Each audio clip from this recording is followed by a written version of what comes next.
So, it's Saturday evening, and you are on B, unless you're in a time zone where that isn't the case. You probably have a lot of anger and sadness towards the world. Maybe this story will validate your anger and sadness. Maybe it'll make you feel like you shouldn't be as angry and sad. All I know is that it's the story of the worst thing that has ever happened to me. It starts about 5 years ago. My stepmother is a cunt. Like, a huge cunt. She's a Christian Scientist and an awful woman who's borderline abusive and hates everyone in the family.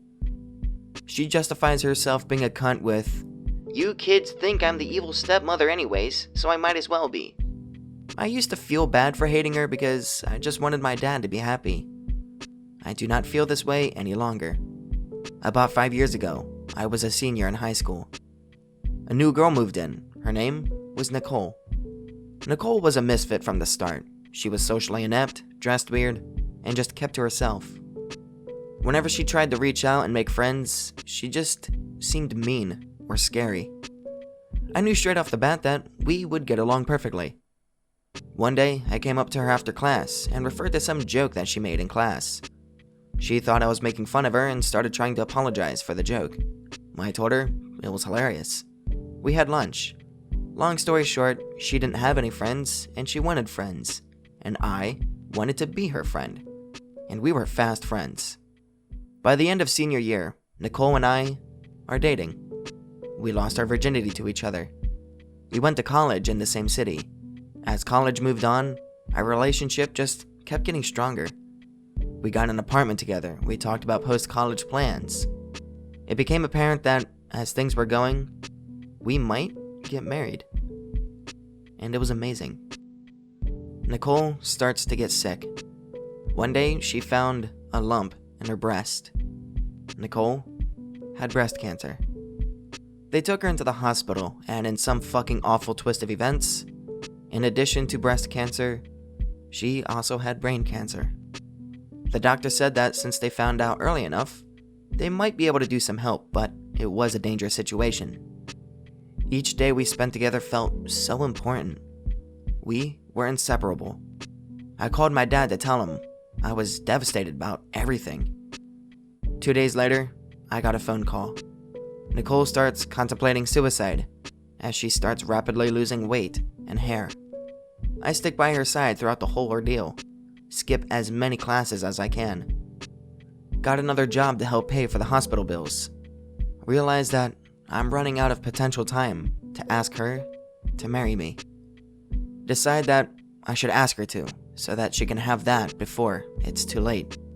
Call my dad, let him know my intentions, and let him know if that he wants to come, he's welcome. But that my stepmother is not. Says he understands. The next day, Nicole and I come home from the hospital, and who is waiting outside our building but my goddamn stepmother. "Robert, I think we need to talk about what you told your father." "No, we do not. Robert, you cannot marry Nicole. For one thing, she's going to die, and for another thing, she's choosing medicine over prayer, which is against our family's religion." My whole body goes cold with rage. I had not proposed to Nicole yet. I was going to surprise her. She found out by hearing my stepmother say that I was forbidden from it and that Nicole was going to die. Without thinking, I punched my stepmother in the face, and she fell to the ground. I walked Nicole into the building without looking back. Continue helping Nicole. One day, the hospital says they're having trouble with my card. Insufficient funds. That's impossible. There's thousands of dollars on this account. Go check on laptop. It has been withdrawn. My bank account is empty. My father set the account up with me when I was going to college. He set up my original account when I was a sophomore in high school. I realized that he had the authority to do this. I am furious and call my father. Let him know that I am coming for the money, and if I don't get it, I will call the cops and report theft. He tells me that he has the rights to call the police and report my assault on my stepmother. Oh, Jesus fucking Christ. Tell him I'm coming over and we can discuss in person. I yelled at him for 4 hours. and finally got my money back. Went to the bank the next day to set up a new account that he had nothing to do with. Take care of hospital bills. Now that the whole marriage thing is out in the open, I discuss it with Nicole. She really wants to get married before she dies. It's becoming more and more probable that she will not make it for very long. Get an engagement ring. Take her out to this old field that we used to hang out during high school, where we had all sorts of memories. It was this huge foresty area under the stars of the main road. Engaged. Holding her after that was the most beautiful moment of my life. I had cut off all contact with my father and stepmother. Everything seemed to be going alright. Nicole started acting much happier. She said how important it was to her that now, if she was going to die, she'd be dying happy, and she'd be dying with me. It hurt me so much to have to think about it, but knowing that she was accepting this horrible, inevitable outcome was good. We have a low-key wedding with only friends and Nicole's family, and everyone tells me how great it is that I'm doing this for her. Explain that I'm not doing it for her because of the cancer, that I just wasn't letting it get in the way of what I always wanted to do anyway. Nicole is happier than I'd ever seen her. It was easily the best day of my life. About 2 weeks into our marriage, Nicole's health starts getting worse and worse. We start going to the hospital far more frequently. The doctor estimates that she has about a month to live. Hearing those words was one of the most horrifying moments of my life. Up until that point, there was no set-in-stone sort of outcome. There was always an admittedly distant hope of things turning out okay. Now, my hopes were crushed. I dropped my courses for the semester and set it up so that I would finish in the fall of the next year. I spend every day with Nicole.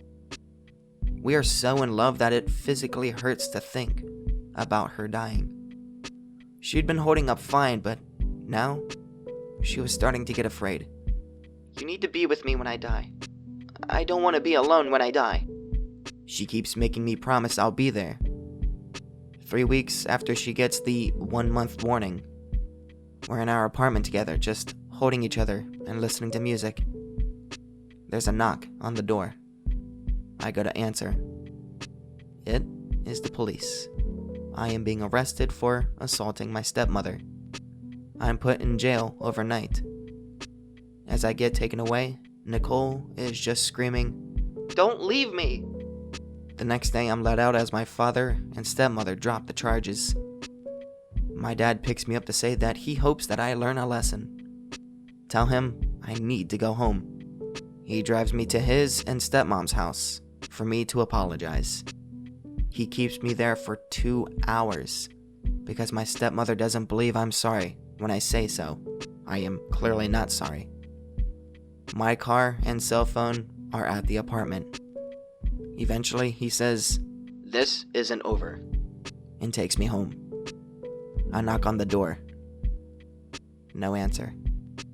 Oh shit. No. Find the spare key. Come in. Nicole is on the floor. She is in the fetal position.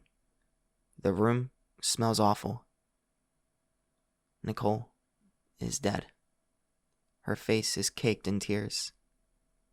She had texted me, "Come home," about 30 times. My phone was off and in the other room. This happened last year. I've been contemplating suicide ever since. I haven't spoken to my father since this. The reason it just came up is because last week he called and said he got diagnosed with prostate cancer and had 2 months to live and wanted to patch things up before it's too late. I'm having a lot of trouble figuring out whether or not to, but he never accepted any guilt, nor did my stepmother, and they're still married. So, I'm pretty much planning on letting him die, knowing that I want nothing to do with him.